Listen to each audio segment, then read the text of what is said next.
Olá pessoal, tudo bem com vocês? Bom dia, boa tarde, boa noite, sejam todos bem-vindos ao nosso Pode Ser. Mais um episódio que você está aqui com a gente, muito obrigado por você estar aqui, tá bom? Espero que vocês gostem muito desse episódio. Hoje um episódio especialíssimo com o nosso querido apóstolo profeta Elder Bastos aqui no nosso Pode Ser. Profeta, por favor, se apresente, fale com eles. Vinícius, é um prazer estar com você e com a equipe, é muito legal, um ambiente assim bem descontraído.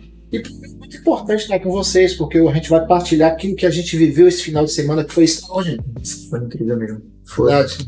E a ideia é partilhar informações, experiências, e para aqueles que não tiveram condição de estar aqui no final de semana, vai entender um pouquinho do que a gente conversou aqui.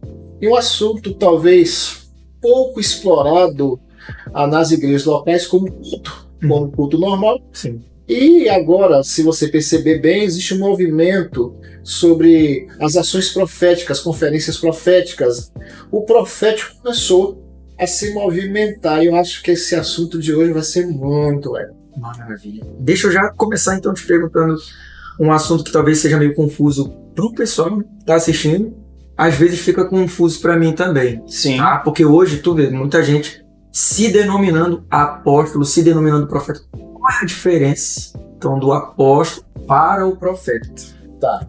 Deus deixou no Novo Testamento as funções, né? Efésios fala sobre isso, né? A um ele deu para apóstolos, profetas, mestres, evangelistas, enfim, pastores. Em sequência, né? Apóstolos, profetas, evangelistas, pastores e mestres. Então, o que eu posso dizer é que são cargos de funcionalidade. O único cargo que atravessa o Antigo Testamento para o Novo Testamento é o profético. Nós temos profetas do Antigo Testamento, sim, tanto profetas maiores e menores, que é bom desmistificar. Por que profetas maiores e menores? Porque os profetas maiores, eles escreveram mais, eles tiveram uma participação maior. Isaías, Jeremias, Ezequiel, Daniel. Então, são cartas, são livros maiores, né? São escritos maiores. Sim. Os profetas menores escreveram, talvez, não menor importância, mas menos assuntos do que os profetas maiores. Escreveram menos. Menos. Eram contemporâneos, praticamente, muitos deles, né? Então, nós temos o profético, que atravessa o Antigo Testamento no Novo Testamento. Quando Jesus vem, ele pega a palavra apóstolo, que não é uma palavra gospel. A palavra apóstolo, ela é sírio-fenícia, que era usado para chamar ou identificar generais romanos, que da época eram aqueles que iam na frente, abriam lugares, né, abriam acesso de conquistas e eram também aqueles que davam as boas novas. Então eram sempre cabeças. Né? Exatamente. Eram homens escolhidos por Roma para algo específico, vai à frente, era como se fosse um mensageiro, um emissário. Legal. Então o que Jesus faz, Vini?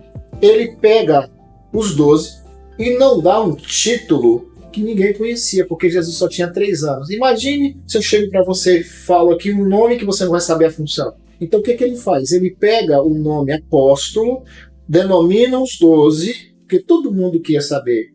Ali vai os apóstolos de Jesus, você já sabia qual era a função apostólica. Então ele primeiro ensinou isso?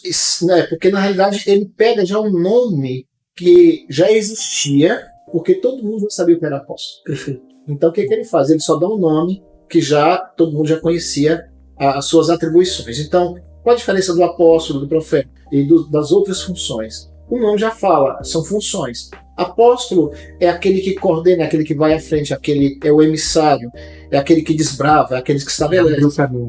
O profético tem mais aquela questão de ouvir a Deus e trazer o céu para a terra. Aí a gente coloca o evangelista, é aquele que vai atrás das almas, o pastor é aquele que cuida e o mestre é aquele que ensina. Então nós temos os 5 ministérios nas suas funções. E por que os títulos? Para dar função ao corpo. Então, como você tem uma empresa, o presidente, o gerente, o subgerente, o funcionário. Então, os títulos é para organizar o corpo e para identificar funções. Da mesma forma que nós temos o episcopado, que é o bispo. Qual a diferença? Veja só, o bispo, na época, como Paulo fala, é mais um administrador. Quando você tem a visão do episcopado, e a Igreja Católica tem o bispo, sim, aí você vê a Igreja protestante, seja ela qual é a denominação protestante, mas que isso também consta na forma de ser da igreja. Por exemplo, toda igreja tem um estatuto. Então, a questão hierárquica, a questão de nomenclaturas, cada igreja tem. Então, na igreja metodista, por exemplo, tem um bispo. Na igreja católica tem um bispo. Você vai ver outros bispos em outras denominações, porque é como se fosse um pastor no nível maior que coordena. Certo. Mas não é via de regra. Não, aí cada denominação tem sua estrutura hierárquica, visando apenas a organização, para que a gente possa entender quem faz o quê. Certo, perfeito. Então é só questão de identificação.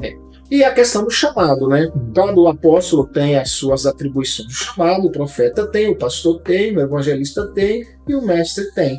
Então cada um faz uma função. Imagine um evangelista que ganha almas, vai lá pastoreando. A intenção dele, a função dele é ganhar almas, mas não é um evangelista para pastorear, talvez ele tenha muita dificuldade. Assim como tem muitos pastores que não têm um veio evangelístico. Assim como você tem pastores que pregam, mas não têm um veio mestral. Sim. Então você vê que Deus coloca cada um na sua função, como um corpo bem ajustado, foi o que nós falamos aí nesses dias, cresce. Então cada um na sua função, assim como os órgãos têm uma função, sendo menores ou maiores, mas não tiram a sua essência, não tira a sua importância, não diminui pelo tamanho do órgão. O título também não diminui. Quem faz o quê? Todos são importantes. Perfeito. Deixa eu te perguntar uma coisa, então, em cima disso. Cada um tem a sua função. A gente falou de avivamento nesse vídeo, certo? Sim. Como que nós, claro, cada um com a sua função designada, no seu pessoal já sendo direcionado por Deus naquilo que devemos fazer. Sim. Como que isso se encaixa nesse cenário que a gente está vivendo hoje de tanto engano, de tanta mornidão, esfriamento do amor, enfim, aquilo que a Bíblia já havia nos dito. Que a gente pode se encaixar nesse cenário, nos encaixando também no avivamento que Deus quer trazer. Cara, tu faz uma pergunta que tem uma profundidade que talvez 3 ou 4 podcasts desses não daria tempo a gente explicar isso. Primeiro porque nós temos dificuldade de identidade. Nunca se foi tão sério a questão da identidade, não só a identidade, mas atribuições. Se eu tenho uma crise de identidade, se eu não sei o que eu nasci para fazer, se eu não sei quem eu sou em Deus, eu vou ter essa dificuldade de entender o que fazer. Então, a profeta não se vira, a profeta se nasce.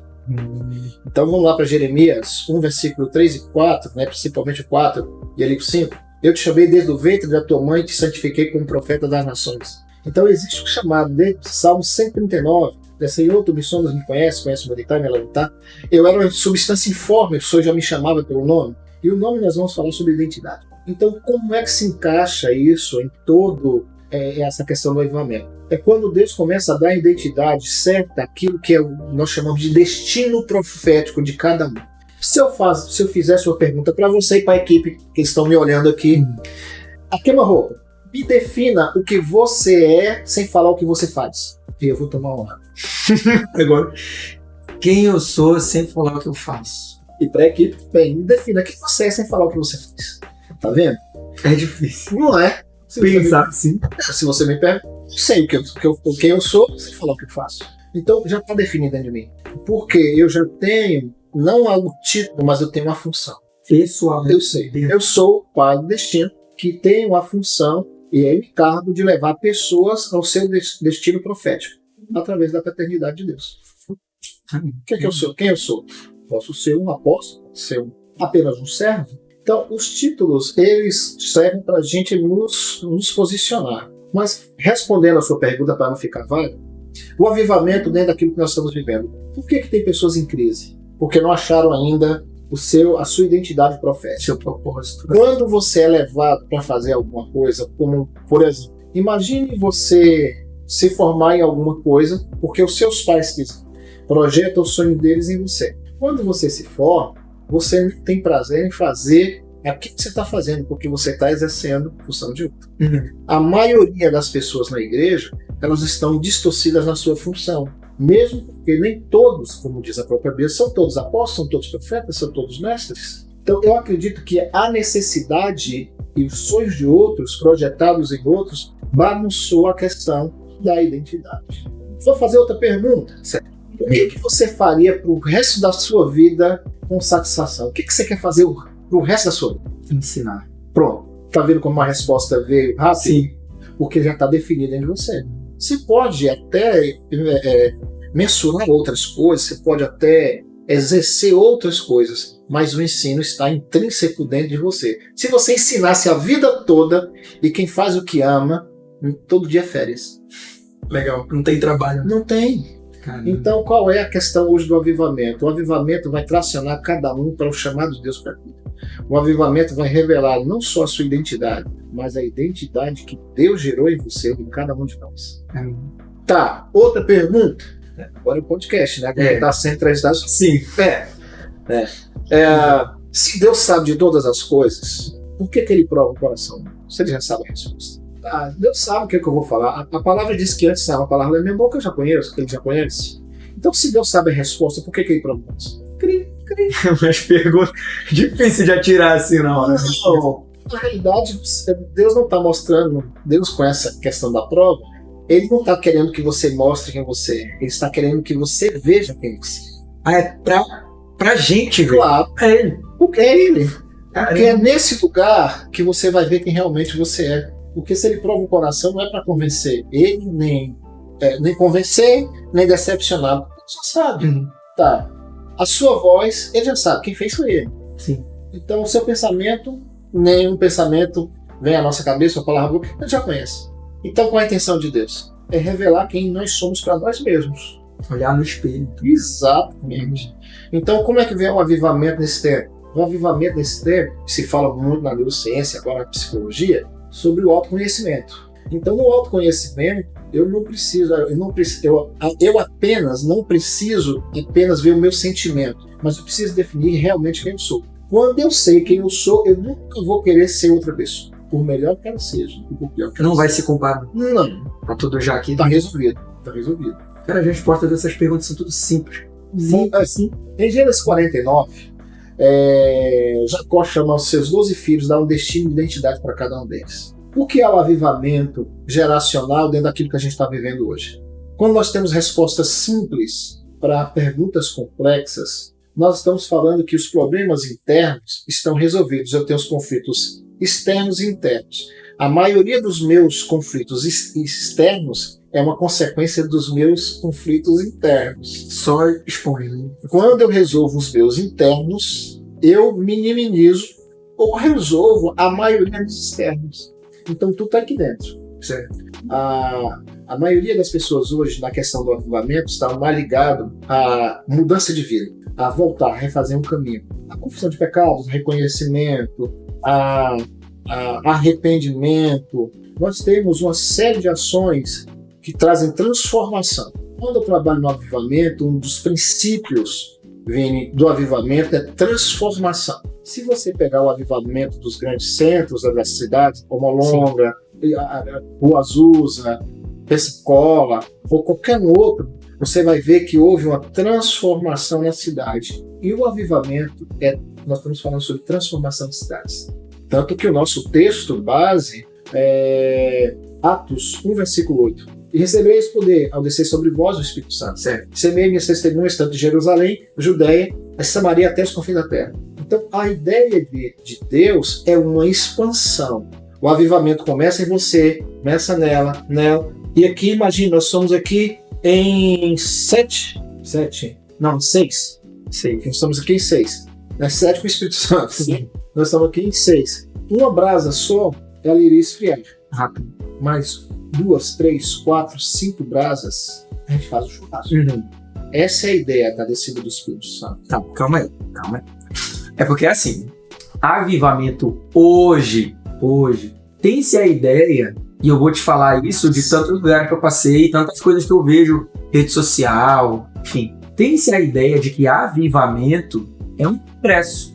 Avivamento é barulho. Tu tá falando que avivamento tem a ver com transformação. Transformação de caráter, arrependimento. Como assim avivamento com arrependimento? Não é tudo chegar e fogo e nuvem. Essa ideia cultural que a gente tem no Brasil hoje. Tá. Lata vazia faz barulho. Prato batendo talheres batendo no prato não quer dizer que tenha comida. O avivamento nunca foi barulho humano, sempre foi um mover. Eu vou te dar um exemplo. Lá em Atos, muitas pessoas falaram em línguas, veio como línguas repartidas, viveram. Então, eles viveram o avivamento no momento. Será que todos continuaram falando em línguas logo depois? Acredito que não. Então, avivamento não é uma questão de um ajuntamento de pessoas. Um ajuntamento de pessoas é a manifestação do poder de Deus. Avivamento começa quando aqueles que estão pulando, aqueles que estão gritando, aqueles que estão no ajuntamento, têm uma vida transformada. Então avivamento não é um momento, avivamento é uma constância. Avivamento não é uma questão de passageira, é uma crescente. Certo, é uma construção. Somos transformados de imperativo, transformados de glória em glória. Por exemplo, biblicamente, quando lá em 1 Samuel, quando Ofres e Finés levam a Arca da Aliança para o meio do arraial, eles fazem festa. Lembra o texto? Perfeito, sim. Os filisteus, eles falam assim: nós estamos perdidos porque o Deus de Israel desceu no arraial deles. Os filisteus falaram. Os filisteus falaram isso. É o texto. Eles ouviram o barulho de festa, porém a presença estava, só que em forma de juízo. Então nem todo ajuntamento, ele é, como eu posso dizer, sinal de um avivamento. Porque as manifestações externas, elas não podem ser determinantes para a transformação interna. Então, eu quero saber quem viveu o avivamento? Aquele que foi transformado e teve uma vida transformada e está continuando sendo transformado. Então, avivamento não é um momento. Não é um ajuntamento. Não é circunstancial, é existencial. Avivamento não é circunstancial. Pode vir o poder de Deus? Pode vir a minha manifestação de Deus? Sim. Mas e depois, quando sair? Pode voltar tudo de novo. Não é quantas vezes você lê a Bíblia, quanto você pratica. Que você não é o pula-pula. É legal o pula-pula? É legal dar vontade de pular? Ótimo. Mas o que isso vai transformar você? O que isso vai mudar o seu caráter? O que isso vai mudar é sua relação com Deus. Sim. Então, a preocupação que se tem hoje, e na preocupação de todos os avivamentos, ou grande parte dele, é que quando começou esse movimento da manifestação de Deus, alguns que já tinham visto essas manifestações falam: a gente precisa controlar isso. E a maioria dos avivamentos acabaram porque os homens tentaram colocar o avivamento dentro de uma caixa. Avivamento fabricado, então. Porque na realidade você tem que fazer uma separação. Bem, o que é movimento, o que é manifestação e o que é movimento, o que é mover. O homem faz o movimento, Deus promove o mover. Seria essas duas palavras, mover e movimentação. Então o homem faz toda a movimentação e Deus promove o mover. O mover de Deus o homem não consegue impedir, mas a movimentação a gente pode produzir. Imagine você, com a sua equipe aqui, montar um sábado à noite, uma noite do avivamento, 500 jovens. Nós vamos cantar, nós vamos dançar, nós vamos adorar. Se esses 500 jovens receberem a presença de Deus, eles vão mudar com seus pais, o namoro, a mentalidade. Então não é uma noite que determina, é uma continuidade de vida. Então o avivamento é uma continuidade de uma transformação que é crescente. Certo. Pegando esse gancho, sim, e pegando o gancho da pergunta que eu te fiz lá no início. Sim. Que tu falou que vai mudar o namoro. Sim. Toquei numa feridinha. Sim. Vamos lá. Então eu posso dizer que a igreja brasileira, eu vou tentar generalizar. E aí tu vem me podando se bem. Então eu posso dizer que hoje, no meio do engano, do esfriamento, a igreja brasileira só está tendo um vislumbre de avivamento, ou ela talvez ainda não sabe o que é avivamento pleno, ou ela está só nessa movimentação que ela pode fazer? Eu vou responder de uma forma bíblica. Quando reconstruíram o templo lá em Jerusalém, novamente, alguns choraram, porque o primeiro templo era mais bonito que o segundo. Os jovens, eles estavam vibrando, mas os velhos sabiam que não. Então, a glória da última casa foi um termo que você citou. Será maior, não da segunda casa. O texto original fala que a glória da última casa será maior que a primeira. Certo. Então, o que eu quero dizer? Se o mundo já experimentou um avivamento, nós temos avivamento escrito na história. Agora, uma conversa nós estamos gravando do avivamento, o vislumbre do avivamento é como se fosse chuva. Há uma música antiga que não é do seu tempo, que é, se eu não me engano, Nilópolis, comunidade Nilópolis, que fala assim: o meu coração tem anseio de ver tua glória, assim como as águas cobrem o mar. E o refrão fala assim: ó, faz chover, Senhor, chuva de avivamento. Eu falei aqui na sexta-feira que o avivamento é um ciclo, que é lama e chuva que se limpa. Degradação moral, que é a lama, a chuva que limpa, a chuva que vem e se limpa, escoa tudo. Então, o que nós estamos esperando? Quando você fala igreja brasileira, todas as igrejas, não. Eu falei uma boa parte que tem vivido o avivamento em alguns focos. São focos de brasas em alguns lugares que tem vivido algo extraordinário de Deus. Certo. E diga-se de passagem, avivamento não tem a ver com crescimento de igreja, tem a ver com transformação de gente. Você pode ter uma igreja numérica, uma igreja exponencial em tamanho, mas não quer dizer que isso tenha um dispositivo ou uma finalidade de mudança de vida. Porque com o evangelho, com tanto engano, você já falou 3 vezes, o engano. Sim. Existe um evangelho hoje que é mais plastificado. O evangelho que a cruz ela é ortopédica. Então, a palavra está diluída. Se você ligar agora o seu aparelho, você vai ver vários podcasts, você vai ver várias entrevistas, sim, várias pessoas entrando online, dando a sua interpretação bíblica. Nós estamos vivendo num tempo de interpretação pessoal, não literal. Então, por que o engano vem? Porque eu consigo distorcer a palavra naquilo que eu acredito. Então, se eu relativizo aquilo que a Bíblia diz, eu posso criar uma distorção na palavra lá, como aconteceu no Éden. Olha, se vocês comerem, certamente vocês não vão ter distorção da palavra. Então, o que entra o engano? Por que o avivamento não vem?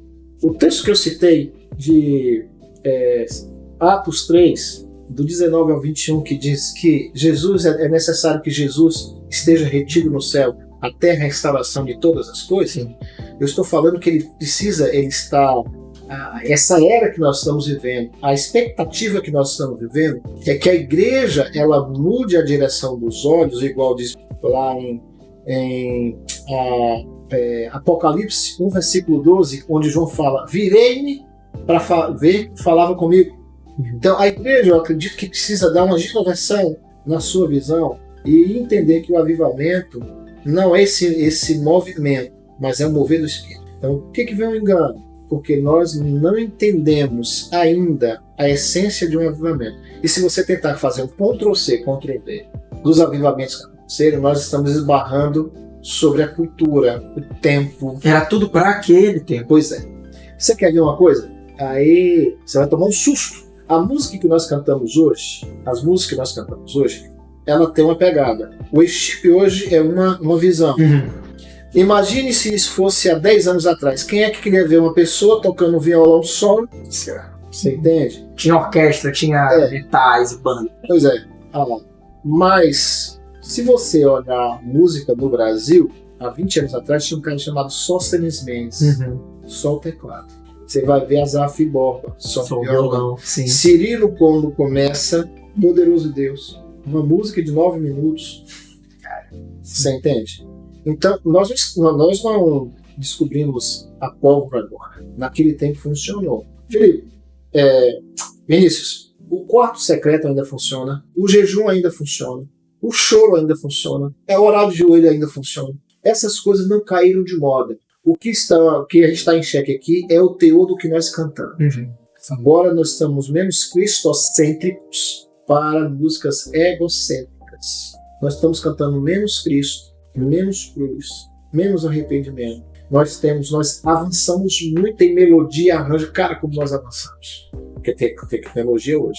Mas agora que a gente começa a resgatar sobre o noivo, sobre a casa, sobre a mesa, sobre a presença, que quem começou essa ideia foi 2000 diante do trono. Sim, as adorações. Senhor, eu quero ficar contigo, eu quero ser teu amigo, eu quero estar no teu corpo. Então, o Diante do Trono traz essa visão e muitos outros sobre intimidade. E intimidade gera. Eu acredito que ali a gente começou a viver sinais de um avivamento com as canções no Brasil. Chuva? Algumas. Mas aí, de uma forma triste, me fale quem é daquelas bandas antigas, a não ser Voz da Verdade, que continuaram com a mesma estrutura. É verdade. Porque o profético no Brasil foi mais cantado do que verbalizado. Nós já passamos pelo fogo, nós já passamos por restituir, eu quero ir volta que é meu, nós já passamos por todas as... Ele está em casa, o papai está em casa, nós já passamos pelo carpinteiro, nós já arrebentamos a porta, ele já entrou, já o fogo que arde no nosso peito também passamos. Nós cantamos o profético. Agora, nós estamos no profético da mesa. A tua mesa cura. Sim. E agora, qual é a música do momento? Eu não sei se vocês já ouviram. É sobre a sombra. Único. Vocês nunca ouviram o único? Cara, vocês precisam ouvir. Sombra? A música é o único. O único. O único. A mesma coisa que vocês cantaram domingo agora. Que o tempo é dele, né? Essa última música do sábado, que é um rapaz que toca, eu não sei o nome de banda, ele toca com a toquinha de barra. É o Drops. Drops. É ele, por Pois ele que eu estou gostando. Pois é. Aí agora a gente volta novamente com a música começa a convergir para ele. A pastora Olga usa um termo que diz que as nossas músicas hoje estão muito almáticas. Sim. Esse único, depois vocês pesquisam em cada pesquisa aí, tá até participando de Vilas Boas. A música é fora do corpo. Ele fala sobre o cristal que se quebra, o que a gente projeta. Cara, a música ela tem me marcado esses 30 dias. Então, respondendo a tua pergunta, o avivamento, nós já experimentamos o avivamento. Já põe na playlist. Nós já experimentamos o avivamento. O Brasil já experimentou o avivamento. Alguns lugares estão experimentando o avivamento. Fomos, porque ele como se expande. Você pode experimentar o avivamento dentro do seu quarto. Porque o avivamento, ele não é uma estação que vem. O avivamento, ele é provocar sedentos e famintos. Você falou que também é uma constância, né? Sim. Constância. Sim. Eu ter uma vida avivada. Se você hoje tiver uma consciência de arrependimento dentro de você, se você buscar a presença como nunca, e se você mudar sua vida, e a presença de Deus fosse tão forte, como eu posso dizer que você está vivendo um avivamento na sua vida? Agora, a capacidade que você terá de trazer isso para dentro da sua comunidade, igual o Simon trouxe, do posto que trouxeram, Sim. aí é outra história. Porque o avivamento é como fogo que se espalha. Deixa eu te fazer uma pergunta para a gente encerrar. Tá. Nós já vivemos um avivamento. Sim. Certo? A igreja brasileira, de modo coletivo, nós, igreja coletiva, estamos prestes a viver um outro avivamento. Você falou da chuva, você falou da lama. Meu Deus. Talvez das perguntas que eu já mais comprometedoras que eu já ouvi até hoje, talvez essas estejam nas 12. A igreja brasileira, eu não posso falar em todos, porque como é ferir outros irmãos em outros lugares. Sim. Mas seguramente Deus está nos tracionando para o princípio de todas as coisas. Eu estou falando sobre a fé judaica, não estou falando sobre práticas. Se fala muito sobre voltar para a igreja primitiva também tinha suas dificuldades. Sim. Mas se você me perguntar, eu penso que Deus ele está sacudindo as nações. A igreja brasileira está sendo sacudida. Eu penso que podemos sim viver um avivamento a qualquer momento. Como está acontecendo nas faculdades, como está acontecendo em outros lugares, porque o povo está se levantando. Eu não estou falando que a igreja brasileira ela está morta do ponto porque eu estaria colocando a noiva em xeque. Sim. Nós precisamos separar, Vini, o que é noiva e o que é estrutura. A noiva nunca será tocada, a estrutura sim. Então, acredito em um mover de Deus no Brasil? Claro! Nós temos palavras proféticas de todos os lugares do mundo sobre o Brasil e o avivamento. O Brasil é um ponto onde o avivamento, um foco de avivamento vai acontecer. Isso eu não tenho dúvida. Agora, se nós estamos caminhando, aí nós precisamos falar a partir de nós. O que nós temos feito para que isso aconteça? Nós individualmente temos feito. Então, a igreja brasileira, hoje, com essa pulverização, ela se perdeu. Hoje nós estamos brigando entre nós. Hoje o inimigo não é o de fora, é o de dentro. Então eu penso que Deus pode estar usando situações para trazer à tona uma verdade para a restauração de todas as coisas. Por isso o arrependimento, por isso São o pecado, a unidade, a comunhão, tudo isso vem dentro dessa chuva do avivamento, que nos sacia a sede e nos lava. Em síntese é isso. Amém. Muito obrigado, profeta. Muita informação, né? Obrigado por esse papo. Tem pergunta? Diga. São sinais de que uma geração está vivendo um avivamento verdadeiro e profundo. Uau! sinais a partir de cada indivíduo, onde ele pega os princípios bíblicos e aquilo que norteia o que é moral, o que é ético e aplica na sua vida. A Bíblia diz que aquele que roube não roube mais, aquele que minta não minta mais. A juventude precisa não ser imposta a imposição de fazer o que é certo, mas a consciência de que precisa fazer. Sim, Quais são sinais? É quando a moral começa na juventude, um conceito de moral, de ética, de santidade, de amor ao Senhor, entra onde a renúncia é mais importante do que as conquistas. Esses são os sinais. Glória a Deus. Alguma pergunta mais? Tranquilinho? Puxa.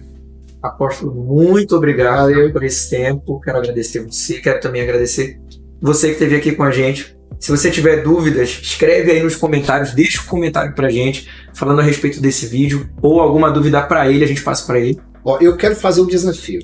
Comecei a orar nessa madrugada e vocês são os primeiros a ouvir esse desafio que eu vou lançar em rede nacional quando eu chegar na minha cidade. Em Deuteronômio 6, versículo 7, por isso que eu perguntei a 6 ou 7, fala sobre ensinar os filhos à mesa, ao acordar ou levantar. Eu faço um desafio a vocês 30 dias, ou até quando o Senhor permitir. Ao deitar, lê um trecho da Bíblia. Ao levantar, lê um trecho da Bíblia. A última coisa que os seus olhos vão ver é a palavra. E a primeira coisa que os seus olhos vão enxergar é a palavra. 30 ou mais dias. A estrutura mental, espiritual, ela vai mudar. Porque o que você lê à noite, você vai ser ministrado na madrugada. Você não vai ter interferências. E eu acordar é o que vai te nortear no caminho. Então lança esse desafio para você que vai assistir esse vídeo. Deixa eu olhar para você aqui. Eu falo 30 dias por uma questão de 21 dias tornar hábito. Eu falo 30 dias porque é um ciclo. Você pode fazer mais dias, mas não menos que 30 dias. O que vai acontecer com você não é uma mudança mental. É a atmosfera de onde você está vai ser transformada. E a palavra ela vai sendo construída dentro de você. Então o avivamento começa com o entendimento da palavra. Então, você vai ter o dia todo para caminhar, mas quando você deitar, você vai pegar aquela porção da palavra, vai internalizar em você. Ao acordar, você vai fazer da sua saída de casa, da cama, o esteio, ou seja, a base é a palavra. Imagine você abrir o dia e fechar o dia com a palavra. Vai ser poderoso demais. Então tá aí o desafio. É nóis, né? Bora fazer isso? Partiu? Não só vocês. Eu tenho aí 6 comigo. Bora. Caramba, top. Que bom que a gente já é o primeiro. Pois é, essas são as premissas. Já aborda com a Lud também. Eu vou tentar fazer com o nosso grupo aqui. A equipe, né, que é responsável Zé Fácil Podcast. Marque lá meu nome, nós vamos lançar isso em rede nacional. Dia e noite com Deus. Amém. Já tem até o nome. Na sua equipe, não? É porque na realidade eu já tinha essa prática. Tem algumas pessoas da igreja que já estão fazendo. Nossa. Mas eu estou indo em busca com o Senhor o nome, mas parece que dia e noite com o Senhor. Simples. Bem simples. Deuteronômio 6:7. Vamos começar todo mundo junto. Amém? Amém. Muito obrigado, apóstolo. Valeu, querido. Deus abençoe. Galera, muito obrigado pela presença de vocês aqui. Acessem nossas redes sociais, @serigreja, _serigreja. Deixa um comentário, curte esse vídeo e compartilha. Porque o avivamento ele não vai ser apenas espalhado através das pessoas, mas também através de tudo que as pessoas têm produzido para que o reino avance. Então, compartilhe esse vídeo também, que faz parte do reino. Tamo junto, até a próxima. Deus abençoe.